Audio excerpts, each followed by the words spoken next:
Бәріне сәлем, бүгінгі видеода джинсы шалбар балағын ұзартудың бір әдісін сіздерге көрсетейін.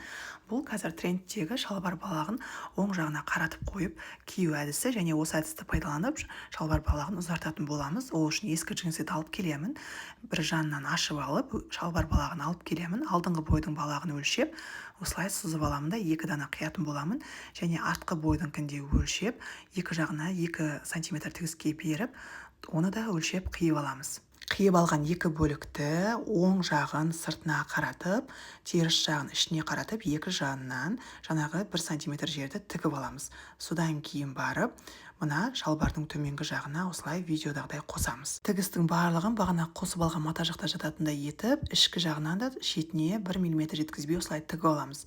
Содан кейін балақты оң қаратамыз да, неше сантиметр қосымша беру керектігін анықтап алып, осылай оң жағынан түйрейтін боламыз. Мен мына джинсы шалбарын 1 сантиметрге ұзарттым, және заводской шов көрінбес үшін осылай 5 сантиметр қосымша беріп, осылай қайырып алдым. Сосын шетіне 1 мм жеткізбей тігіс жүргіземіз.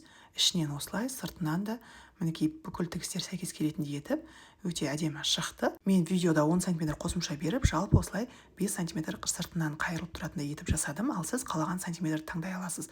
Ал шалбар балағын қысқарту әдістерін парақшамнан таба аласыз. Сіздермен болған Гүлхан.